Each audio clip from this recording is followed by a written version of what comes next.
Chair, if you'll call it to order, we'll go ahead and do the roll.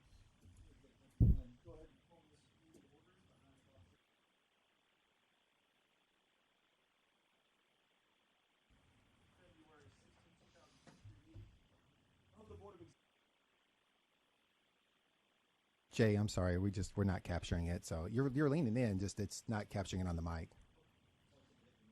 All right. I saw the red button. I thought it was good. All right, here we go. I'll start up.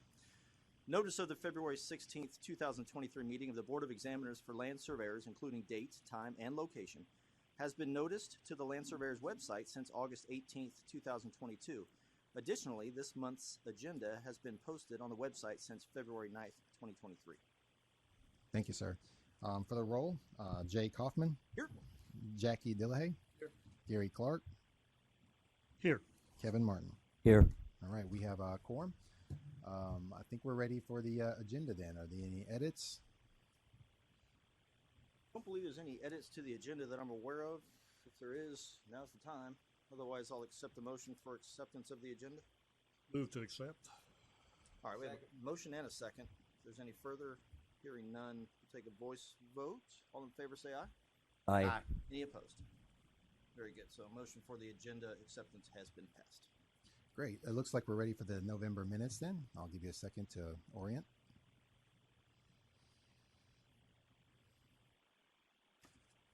Rest of the members have had an opportunity to read through the minutes from the November meeting. If there are any changes or modifications to be made? Hearing none, I'll accept the motion. I move we accept the minutes. All right, we have a motion for acceptance of the November minutes. Is there a second? Second. And a second from Gary. Hearing no further, we'll take a voice vote. All in favor say aye. Aye. Aye. Aye. Any opposed? Very good. All right, professional society report. Do we have TAPS on the line? I wonder if we had, if Jimmy has had an opportunity to call in yet. I did make notice with him earlier. Looks like we got him on there. Can you hear me? There he is. Yeah, Jimmy. Hey, loud and clear. Hey, good morning, everybody. How are y'all doing today? Doing well. I appreciate you chiming in with us. You probably gonna get tired of hearing me say this, but we really appreciate being able to attend these meetings virtually. It really helps us out a lot. Just kind of getting ready for our conference. You know, that's here just in a couple weeks. March the 2nd through the 4th, I believe, are the dates on that. So Thursday through Saturday. We are watching some legislation coming up. I don't have the Senate bills in front of me at the moment, but we've got a legislation regarding notification of adjoiners and things like that. And then we've also, one that popped up this week was watching some legislation regarding the use of drones by state agencies and law enforcement and things like that. And we're a little concerned as to whether that may affect consultants working on projects for those state agencies. So that's kind of what we got going on at the moment. Anxiously awaiting the next version of the proposed rule changes and looking forward to offering comments at the next public hearing regarding that topic. So very good. Yeah. Yeah, you're absolutely right about those two bills that have come across, and obviously I've seen those and have voiced my opinion on those. I'm aware of some channels that are working to oppose both of those. We'll see how those progress. And then also, I will say we're looking forward to the TAPS conference here coming up in 2-3 weeks, I guess. Where yeah, sure, it's right around the corner. That's right. So we'll get the opportunity there to present one of the seminars on just kind of a open forum on asking questions to the board members. We're certainly looking forward to that and appreciate the opportunity that TAPS affords us with that. Well, we appreciate the opportunity. We appreciate you guys coming and being at the conference and just engaging with the membership. And I think it's a win-win for both the board and the association. So we really appreciate the relationship we've got working with you guys. Great. Real quick, Jimmy, when it just crossed my mind here, I know the Middle Tennessee seat on the board here, Jackie represents at the moment. I know that's coming up pretty soon. Is it yes, sir. Is it anticipated at the TAPS conference coming up here that they'll have interviews for potential candidates? Yes, sir. To my knowledge, we've got approximately four names four potential names that we're going to be holding interviews for at the meeting. Great. And then I assume, as in past years, the TAPS will submit a letter with 3 names. Is that right? Yes, sir, that is correct. Okay. All right. Just want to make sure administratively that TAPS gets that sent out to the board office. Yes, that's the plan at this time. Okay. Excellent. Looking forward to that. All right. Any further questions? All right. Nothing from me at this time. Good to go. All right. Any questions from the board members? You good? Okay. Good. Jimmy, thank you again, as always. Thank you, y'all. We really appreciate y'all's hard work. All right. If I don't see you in Memphis, I'll see you at the conference here soon. Okay. Always informative and insightful from Jimmy there, reporting from TAPS. We certainly appreciate that on behalf of not only himself but the association and all the fellow surveyors involved there. We certainly appreciate that. Glenn, I think up next the education report. Is that right? Yes, sir, that's correct. Let me get there myself, and there's the one edit. Thank you, Jay, for bringing that to our attention, but let me get there.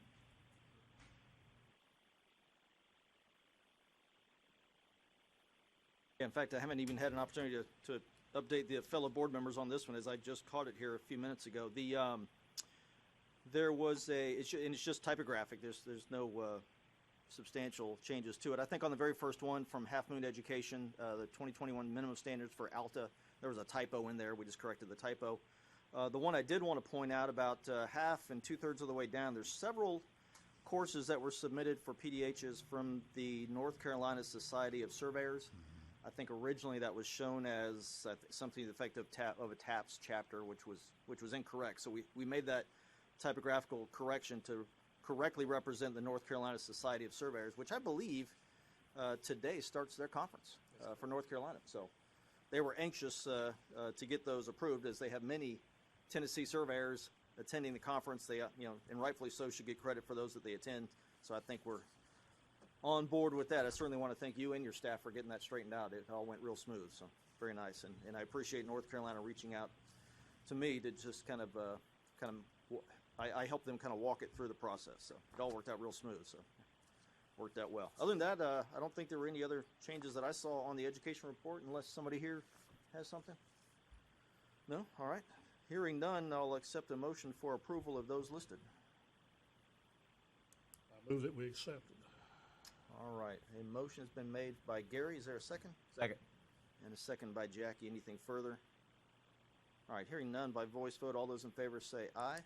Aye. Aye. Any opposed? All right. So the education report, as corrected, has been approved. All right, thank you, gentlemen, for being so efficient in that regard and taking care of that, and all the time leading up to it as well. I know there's a lot of effort that goes into this, as far as board member review and the education committee and the rest. So thank you. I think we're ready for election of officers then. All right. Election of officers. Obviously, on occasion we get the opportunity to appoint one of the members here of the board as chairman, and then also a vice chairman as well. I'm certainly open for motions for the nomination for a chairman, if there is a motion to be made. I would nominate Gary Clark. All right. Clark. Nomination for chairman would be Gary Clark. I would second that. If I can do that, I'll make a second for that. Gary, I guess we better ask if that's all right with you. All right. So before we take a voice vote on that, I want to make sure you're good with it. All right. And then as a vice chairman, I guess we need a motion for that as well. I'll nominate Jay. All right. Is there a second? Second. All right. So motion and seconds. We're all right to do all those collectively as one vote? We're good with there? Okay. What did the motion for Jay? What was that? Who was? Was the vice chairman? Vice chair, right? Yep. And who was the motion on that one? I'm sorry. Oh, gotcha. Me. Gotcha. I've got it. Mm-hmm. All right. All Thank right. you. With that being said, if there's no further discussion, by voice vote collectively together on both of those appointments, all those in favor say aye. Aye. Aye. And any opposed? All right, there we go. We'll get that updated and squared away. Thank you. I'm guessing that starts at the next meeting. Gary and I don't have to swap That's seats. right. That's what I think. All right. Plan on swapping Yeah. seats. All right. All right. Certainly look forward to that. All right. Next up, the director's report. Very limited. We're looking at really only at the budget. One sort of comment just I want to stand and sort of piggyback on is those bills as they're submitted. I know you touched on too at the professional society reports. Once we have we've completed the bill analysis, the comprehensive side of it, then we'll have updates for the board then at that time. Great. So, but okay, so back to the budget then. Informational purposes only. This isn't anything that's going to require action on your part. But as you know, since our last meeting, we've got October and November, so very limited. We're in deficit, but that's nothing strange or abnormal to that, given the fact that it's a non-renewal period, and that deficit will run through the end of this calendar year. That this board will have their renewal period in, I guess, the end of the year, and then we'll see those revenues spike at the beginning of the next calendar year within that fiscal period. So, but I didn't see anything outside the ordinary, and other than that, I looked at the trending as well that was present below, and the reserves, and there wasn't anything that just struck out, that just sort of stood out to me. As you can see, it's basically a P&L chart. Our reserves are worked that way as well, with revenues, profits, and then the losses or expenditures below that. Midway through, you'll see the expenditures, and sort of first order at the bottom, you'll see less. We're pretty healthy. We're sitting at what, 388, right at 389,000 in reserves. So nothing that I can see that was alarming. We will have a core is coming to an end in its contract period, so there could be a big expense there sometime next year. We'll just keep an eye on it. It could be, well, I say next year, it could be sometime later this year. Of course, that'll be proportionate to all of the programs. I figures. Right. So I don't expect there to be a big hit. And, if we ever get to a point, where the ideal budget that we aim for and shoot for is 2 years of operational experiences, or operation expenses in the reserves. And then anything above that, is sort of gravy. So we're just, but with that sort of unknown, we're just going to keep an eye on that. But I don't, there's nothing that gives me any sense that, we have any vulnerabilities there or anything to be concerned about. But of course, I'll keep you updated on that as we go along. A quick question. You mentioned proportion, sharing the expenses proportionally. What is proportion based on? Is it the number of board members? Is it the number of registrants? Is it what is proportion? It's a budget plan that's based on licensee count and complaints. So obviously, with our license or our share is going to be much smaller than Cosmo and Barbara with 70,000. So that's pretty typical. Like we used to see almost minimal sort of a hit to those would be considered administrative cost-backs. Those things that are shared across the board. That also includes proportionally that same rubric or grid is applied to those shared expenses such as rent or data expenses or office supplies that are shared among all the boards as well. I remember I think court reporters had like 400 something licensees. So their administrative cost backs, they didn't even blink an eye at it. It wasn't much to look at. But then you would see some of the bigger programs like, Motor V, real estate commission or others. And that was pretty hefty sum. So you have to get into that, a little bit and unpack that a little bit. I would imagine proportionally the Surveyors board is somewhat smaller or share. Yes, sir. I would think so. Yeah. And I'll point that out. If there's a big expense shared across the programs, I'll point that out in the trend analysis when that hits. So, yeah. Good. All right. And you said no action required by us, right? Just information. Excellent. Outstanding. Okay. I guess that covers the budget report and other information. Are we ready to jump over to legal? Okay, yes, and we just have one complaint today, so I'll make this quickly for you. I don't know if that's good news, bad news. Make I don't know it how quick to for feel you. about that. I know, I was kind of wondering the same thing. Are we behaving ourselves? Is that what we're saying? That's what we're going to go with. I'm going to go with that, yeah. I think that's a good explanation.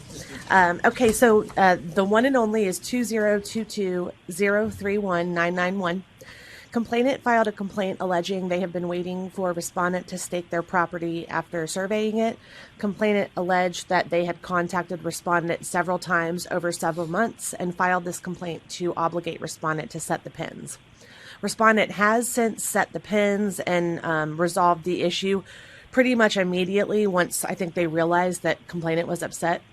Respondent explains this job took longer than most, but explains why. Respondent states complainant is on the road a lot with their job, which added to the delay. They had to get their schedules in order when complainant was home. Complainant had originally contacted respondent to divide the property into 2 lots, which respondent did. The configuration of the lots was changed twice, which took time because respondent had to wait until complainant had a window of time to be in town and look at the layout. Once complainant was happy with the layout, it took longer to get planning approval than expected. Complainant then picked up the final plats and respondent had to make changes to the plats. Respondent notes when it was time to set the pins, complainant forgot to remind respondent as originally agreed upon due to complainant's schedule. And at no time until this complaint was filed did complainant express to respondent that they were unhappy. Complainant actually indicated there were no time restraints and that they were in no hurry in the beginning. So there does not appear to be any violations, and I recommend dismissal. And then there's an edit I need to make here. I see there's no line that says recommendation of dismissal. So, of course, the board decision should be blank until you vote and choose what you would like to do. That was on page 2. Yes, sorry. Yeah. All right. Well, thank you, Eric. And well done. Well done. Yeah, I just off the surface, I don't see anything here that appears to be a violation unless somebody else here picks up on it. No? Hearing none. Mr. Chairman, I move that we accept the recommendation. Dismiss. All right. We have a motion for dismissal. Is there a second? I second.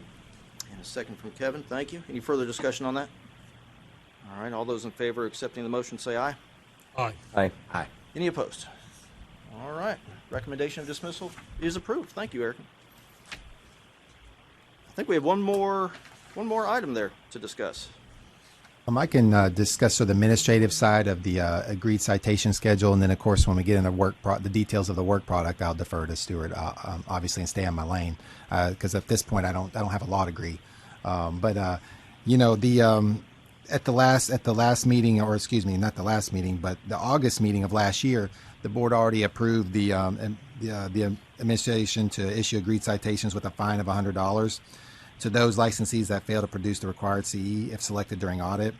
And so what this is just the formalization of that, the letter and the guidelines for our to execute that and facilitate that request. And so, but one thing I do just as a caveat, as a footnote, when this agreed citation schedule, this is also a template or model for other complaints in the future should you find something you want to add to that. So having just a base and sort of a platform to work off of. In the future, you find something that comes across quite often that you're like, hey, administratively, we can just dispatch that and get that out of here. But for as few complaints as we have, most of them we're going to be able to see, and we're not a lot are going to fall underneath that category. This is more effective in some of those bigger programs that have a lot of complaints that are really outside their jurisdiction, and so.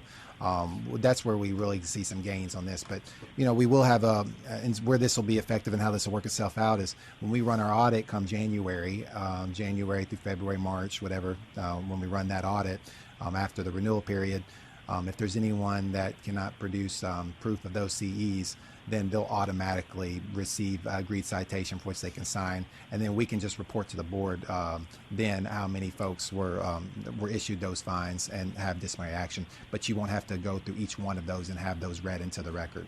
So for the sake of administrative efficiency, that's the purpose here. Very good. I am aware that some of the other state boards do something very similar to this, so it's not that this is overly unique for Tennessee or anything like that. I did have a question, and perhaps this might be for Stuart, in the drafting of the letter itself right here. I did have a couple questions on it as I read through it, so just kind of bear with me. I noticed, like in the opening paragraph, where it states that the registrant has not provided the proof of professional PDHs. I thought maybe we could include in there some information as far as for what renewal period it's addressing, like for the one that'll be coming up here at the end of 2023, that perhaps we could get a little more specific with it, that the lack of PDH is applicable to the renewal period of whatever year it is that we're applying to. I thought that might be a little more informative as to what they're talking about on that potential violation. And the other thing I wanted to ask about was I noticed that the letter does not address that technically without those PDHs being valid or having been submitted at all, that the license technically is suspended at that point, is it not? Like, come the end of the year, I do the renewal and I affirm and I swear and I click enter and I pay my fees, I should be good. But then all of a sudden the board, through an audit, discovers that I didn't submit enough or correct whatever. There was an issue with my PDHs being submitted. Technically, if I didn't fulfill that, doesn't the license be suspended there at the first because they're not compliant with that? Or am I missing that? Am I jumping the gun there? I mean, I know there's grace periods and then there also, there's fees associated with it. Should that be addressed in the letter, or is that getting cart for the horse? I mean, for a suspension, you would have to have a hearing. Yeah. So it's not really suspended. It's just Maybe suspended it's is in the wrong violation. word. It's in violation, but is it a valid active license if they're in violation of the renewal? I mean, technically, come January 1st, if they haven't gone through the process of renewing the license, affirming that they've done everything correctly and paid the dues, right? And then technically January 1st, my license is valid, assuming that's good. But then we find out that there's a glitch in there. They weren't legit on the PDHs. Is their license? Right. There's a Maybe grace suspended period. was the wrong word. Perhaps active or invalid. But it's in an expired grace period. There is a grace period, right? There is that grace period. Right. So 12 months. But to say that it's suspended or inactive, that's not correct, because any kind of suspension or anything like that, you'd have to have a hearing. Let's not use that word suspended. That was the wrong word to use. It's in a grace period. It is. And if it goes past that grace period, then it becomes inactive. Right. And then there's a whole process of getting it renewed. Well, I want to say that, yes, there is a grace period, and I agree. And I think it's like a $20 per month for, 12 months, I think it is, or something like that, that we allow for the grace period. That's right. But even though they're going through this grace period, so to speak, I've always been under the impression that technically the license is not valid, and I'm trying to choose the right word there, as of that date, and they should not be practicing surveying during those grace period months. I'm not trying to put you on the spot here, but I know it's a technicality, but that's the way I've always understood it. That in essence, yes, they're in violation, and they shouldn't be. Thank you. Right. Maybe that's the word I should have used. They're in violation. And yes, they should not be practicing until they have done all the requirements. I agree. Completely agree. I think we're on the same page here. My point is, should that be detailed in this letter that they receive? At some point when they start putting out these letters, because it doesn't say, in the letter, it just says, hey, you're in violation. You need to get your business straight here. But it doesn't say, oh, by the way, in the meantime, you shouldn't be practicing, because technically. I'll let Glenn. Yeah, that's fine. It's I'm good. kind of walking on eggshells. Yeah. Stuart, well, of course, straighten me out a little bit if I get into a territory. So correct me if I'm wrong, Stuart. It is a property right, and the thing is, since we're doing audits, one of the things with an audit is you've granted that property right, and so at that point, to Stuart's point, to take away the property right, which is the license, you have to have a formal hearing process. I'm not trying to take it away. No, that's okay. I'm just sort of establishing kind of where we're headed with this, and for why the agreed citation. So if you're also reading the agreed citation itself, it says that they have 30 days to actually get into compliance with that as well. I agree. So the thing is that although they should have never gotten there, they are there. They have the license, so you can't take it away without a formal hearing.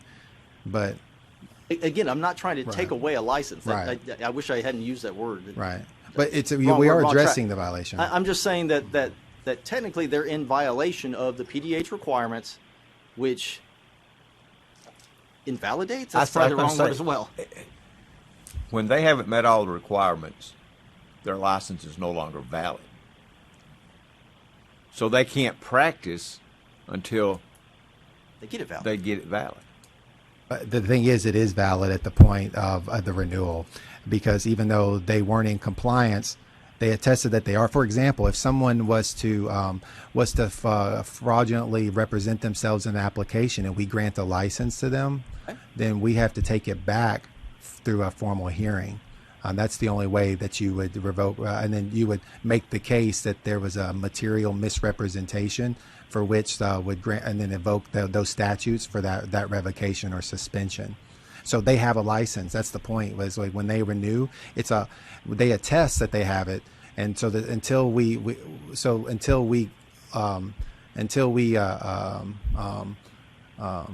have a formal hearing, they have a license. There's not a way to sort of put the genie back in the box. The only way to deal with this is through the disciplinary action process. And I may have misspoke there, but it's still valid. Like if they've renewed, they're still in violation of the rule and the requirement, but there's no way of taking that back or taking it out or invalidating the license without some type of hearing. I don't know. So what I'm hearing is they can still practice surveying on an invalid license. So it's not invalid. It's active license because when they renewed, yeah. But they didn't check all the boxes, so to speak, to renew that license. So technically that license is not renewed because they didn't submit the proper PDHs. Once they get those PDHs submitted and straightened, it is renewed. It's just they're in violation of the rule. Right. And then what we would have to do is take them to a hearing and find that they are in violation and suspend it or revoke it or whatever. Which basically is what this letter covers, is discovering and what that we're doing is penalizing them and telling them, you got 30 days to get back in compliance. But we can't invalidate the license or take the license away. No, the strength of the rule to me seems to suggest that while it's a violation, it's not worthy of a revocation. Not worthy, of not taking away a property right. Right. We don't. I don't think we're trying to say we're taking it away, but it should be suspended. That would be taking. It's procedurally you just can't. It's a tough pill to swallow, I know, but procedurally, they've been renewed, even though they did not, because they did not when they attested that I have these, right, and so they were renewed, so their license is now active, and we're saying after we've done our checks, we've taken our flashlight, went into your files, and we said, oh, you didn't have it. Well, now they have an active license. And so at that point, you have to go through the administrative procedural law, which requires a hearing. I get all that. Yeah. And I know you do. It's just that there's not like a lateral or bilateral path that or off ramp, to sort of massage that to make that do what we need it to do. Once they have an active license, the only process for it is hearings.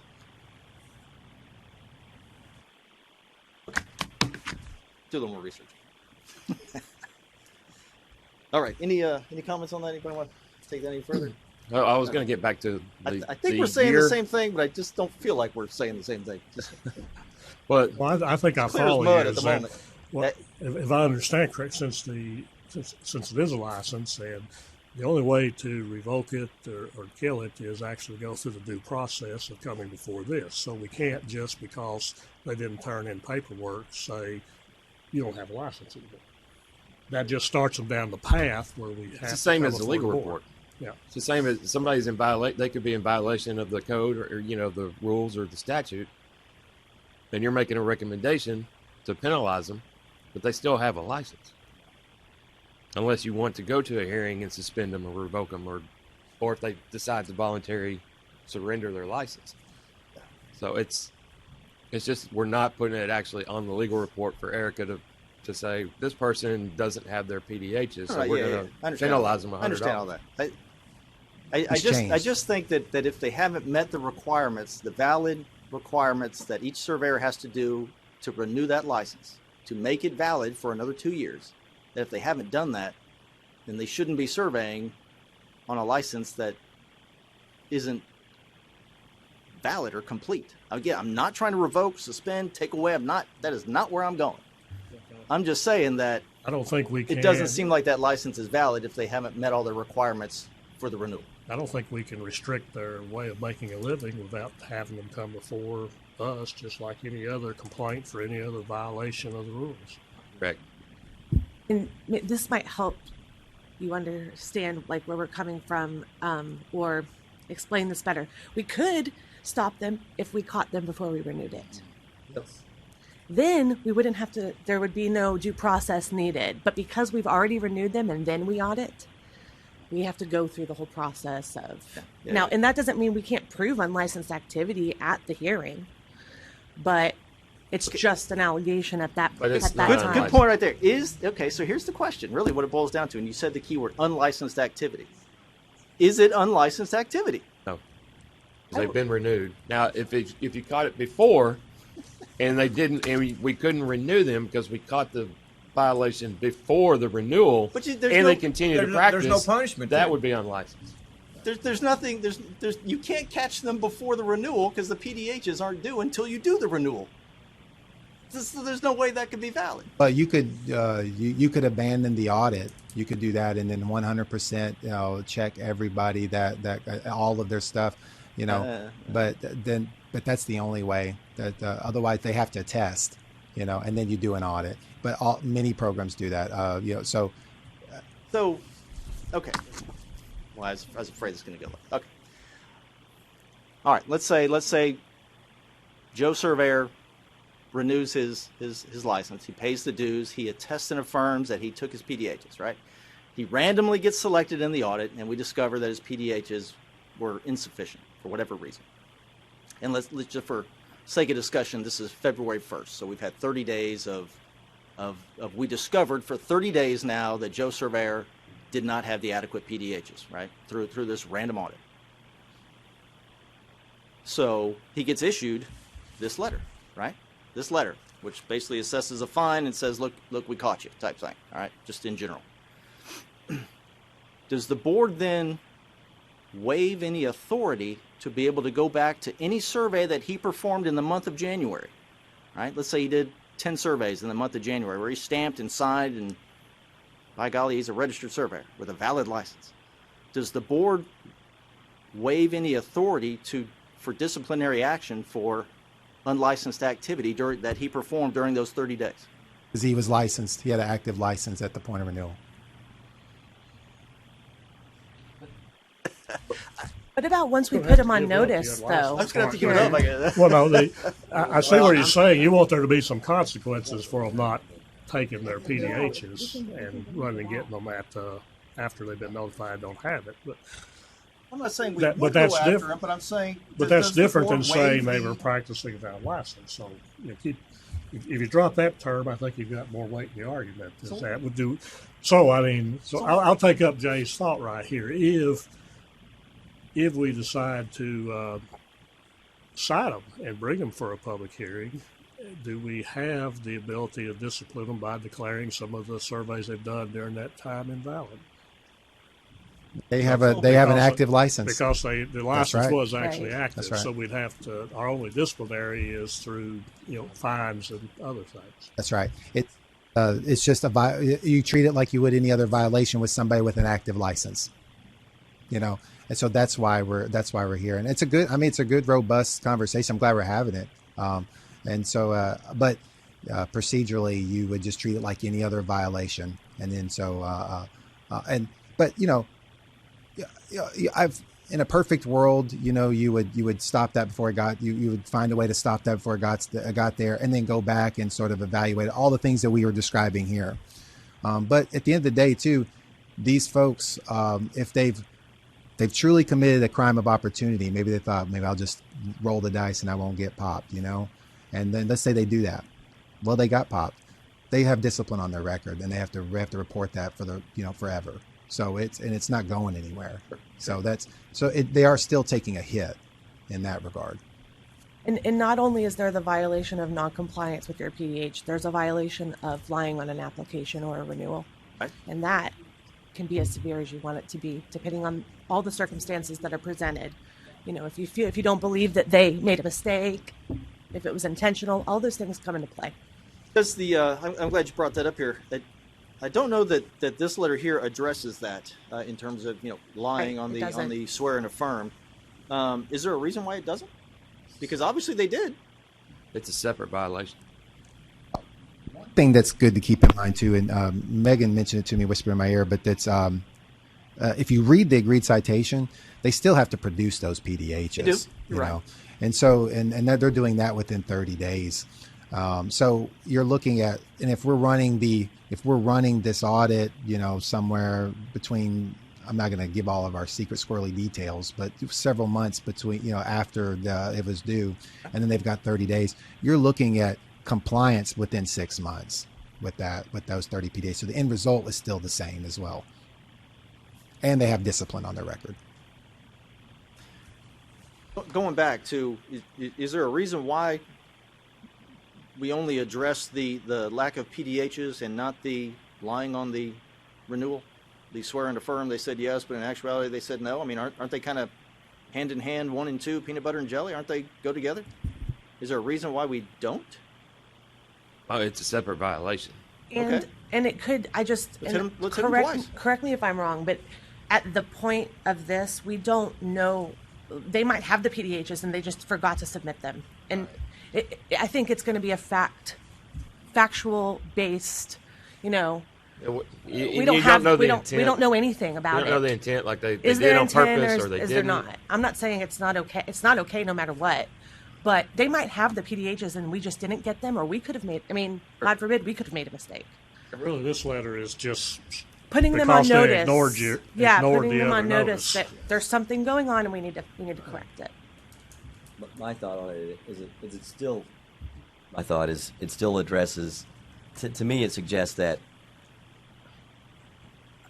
the PDHs aren't.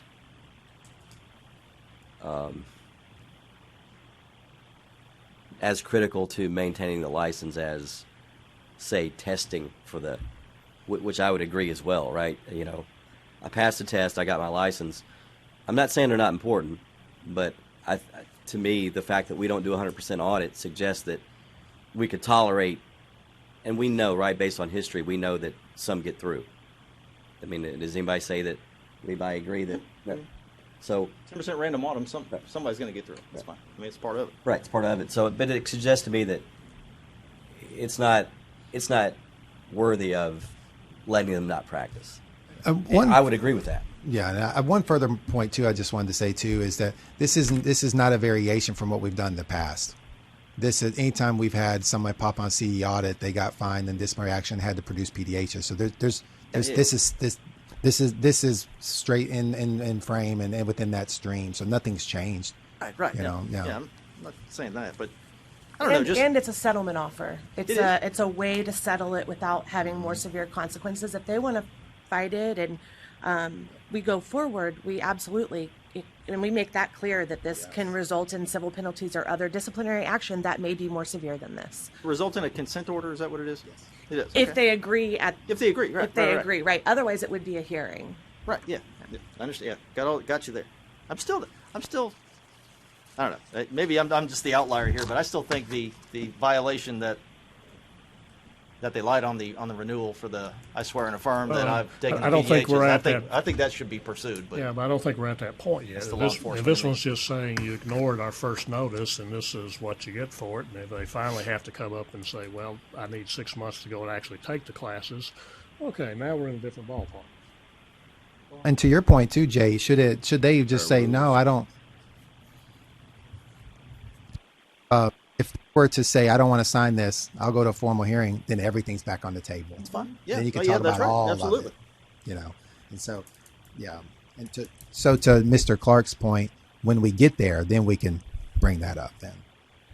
But I also want to point out, though, he said that if they found out they were insufficient, that they could get them up to date. But I think our rules say that they have to be taken during the 2-year time period. Supposed to. They didn't. That's why they're on a violation. Yeah. So there's no way they can go back in time and take those same classes during that renewal period because we're past that already. So we're saying we're already past that renewal period, and you did violate the rules that you just stated. So here's your fine, and now you still owe us those PDHs.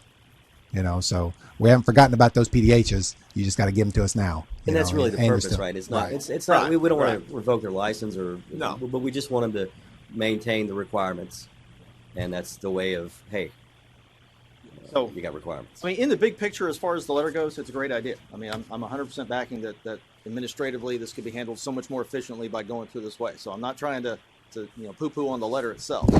I'm still a little disagreement in the validity of the license, but I can get over that.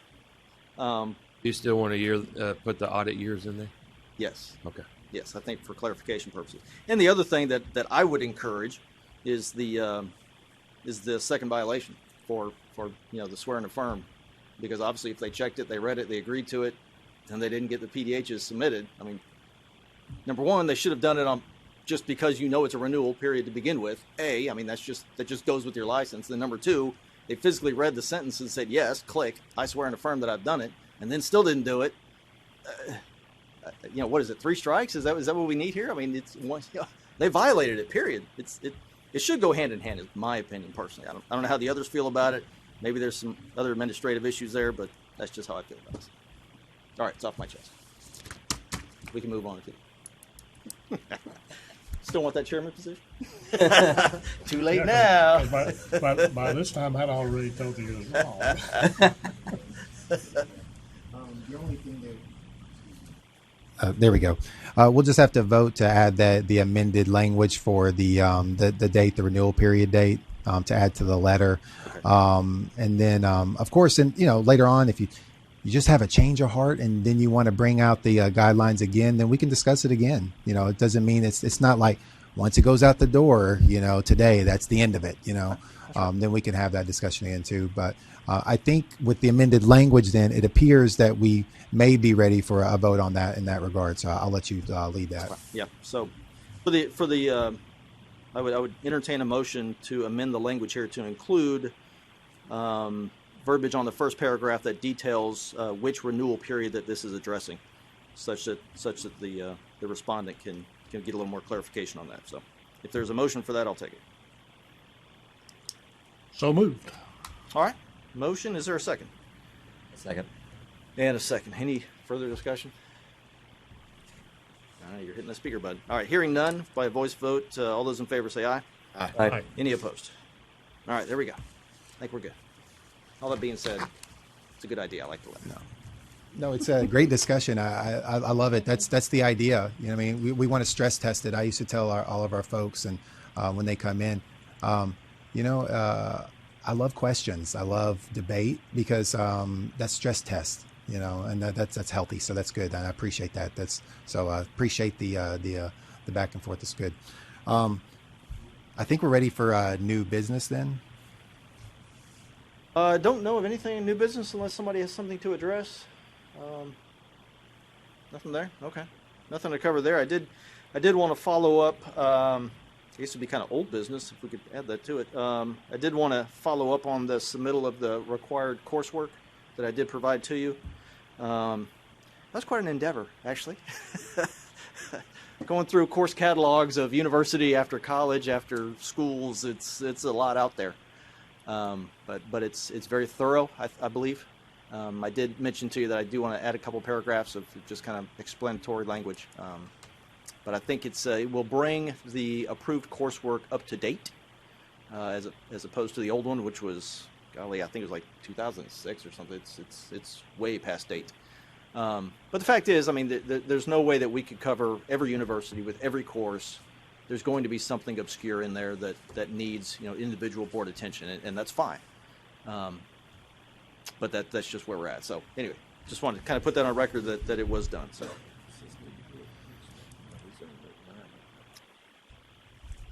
So and I like too that the focus on pre-approved QE listing, because like you said, can't be an exhaustive list. I mean, you'll still have to do the reviews, but what this does is administratively sort of expedite that review process, because you can just 1, 2, 3, there we go, out the door, But then and then things that are a little bit more nuanced or not included on the list, then the board can still have that discussion and exercise that discretion in that regard. So that's good. I think at that point that they're more or less guidelines, and you're sort of administrative instruction more than just necessarily straightforward policy. Right. That's a good helpful way of putting it. Yeah. It is, and what I discovered was a lot of the universities' programs have changed. Some have been eliminated, some have been added. Some of the course names or course numbers have changed. Just a hodgepodge of things. So the what I thought was going to be a quick type up a list of approved courses, it turned into be quite a bit more effort than that. But it did work out. It worked out fine. I think what we have is a good product. With like I said, just a little bit more verbiage I need to get to you, and I think we'll have something we can work with. And I get that verbiage back, though. Kind of what we were talked about the last meeting. Before we have a discussion on it, it's just good to have a working product. And so I'll get the input from all of our members, of course, Mr. Dillahay and Mr. Clark as well.